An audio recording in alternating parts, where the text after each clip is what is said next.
Hi everyone. A little while ago we looked at using a word processor as one of our teacher tool options for one of our assignments. We haven't had a lot of time to actually spend looking at word processors, so I thought I'd make a little video for us. We've looked at Google Documents, and I'll look at Google Documents a little bit more in this video too, but I want to spend some time in Microsoft Word. The version that I have is version 2007. Anything newer than that will be fairly similar in terms of how it looks. Anything older will be a bit different, and anything older is about 10 years old, so it's probably out of date. We probably know a lot of our regular options like inserting clip art and how to find clip art. We probably also know how to do tables, do borders, some of those more simple things that are much more common to what we're doing, and we may know how to, in page layout, create columns and perhaps make it look like a newspaper. But what I want to show you today in this little video are some of the templates that we can actually use and that we can get from Microsoft Office Online. So I'm going to click on the Microsoft button here, and I'm going to go New, and then I get this option opening up here. Well, I've got all kinds of templates here. I can search for a template, and we'll do that in a moment. But I can look at things like brochures and booklets, and right away it goes to Microsoft Online, Microsoft Office Online, and we have some brochures here that we can use. Budgets, business cards, calendars, which are quite useful, I think, when we are trying to do some of our planning and some of our organizing. Cards or certificates. So if I want to do a certificate, academic award certificate, or we want to do a reader of the month award or certificate, we have lots here. Contracts, envelopes, flyers, and we can start to have our students creating things. We can do banners, which are always kind of helpful. But we can start to have our students creating some of these things, and we can use the templates, or we can use them ourselves. We can also do, I think there's newsletters down here. There's letters and letterhead, newsletters. So if you want to do a paper newsletter or even a newsletter here and then make it a PDF that you could post up. Let me do this one here. I'm going to click on it. It's going to open up. And now I just have to go ahead and I change the information. So I have all these text boxes. So somebody's pre-made a template for us where we can start to add our own information. This is one of the great things I like about Microsoft Word and some of the templates that they have available. Let's look at another one and see what we have.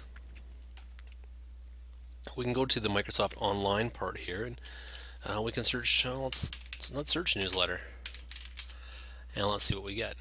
So there's going to be all kinds of newsletters here that we can use. So we've got lots of them that we can choose from. Gives us lots of variety that we can use, and it connects to the internet quite quickly, and we can start to open them up. We've got schedules, we've got timesheets to help us organize some of our student work.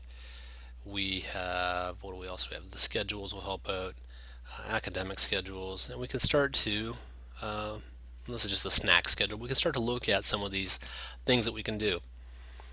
Lists and to-do lists might be great for just kind of tracking some of our student work.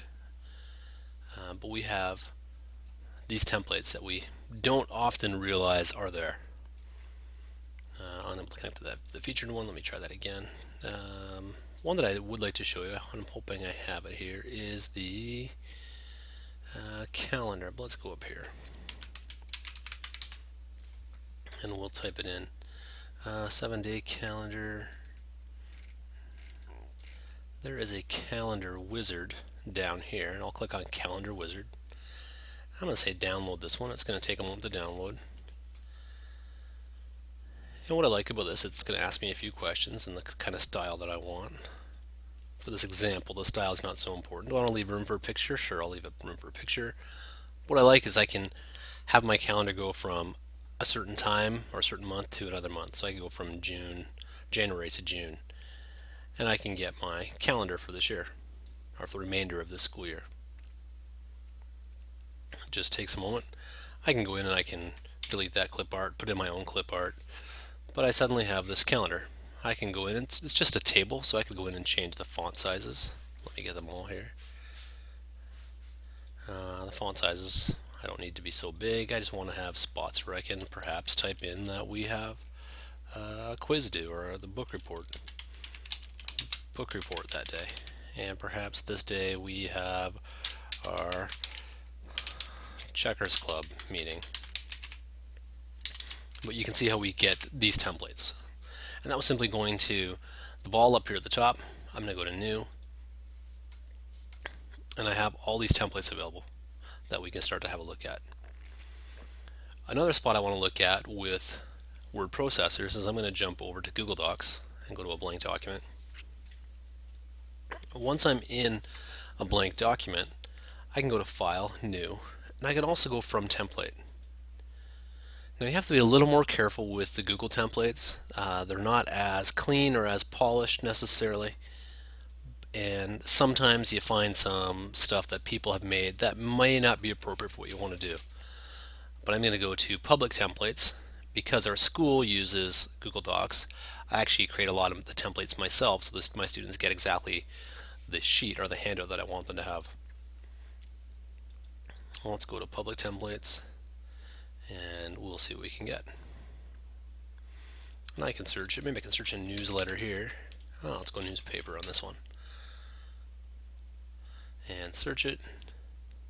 So we're already starting to get some.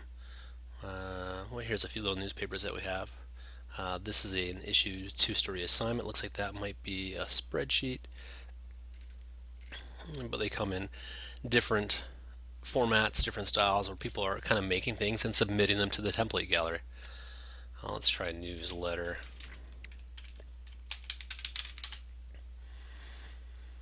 And then we'll open one up in a second and we'll see what we get. Little League newsletter, newspaper, template. Let's try it. I'll take a look at it. So this is a template I created, and people leave a description. This is a template created for my students to use to create a newspaper or newsletter. I click on use a template.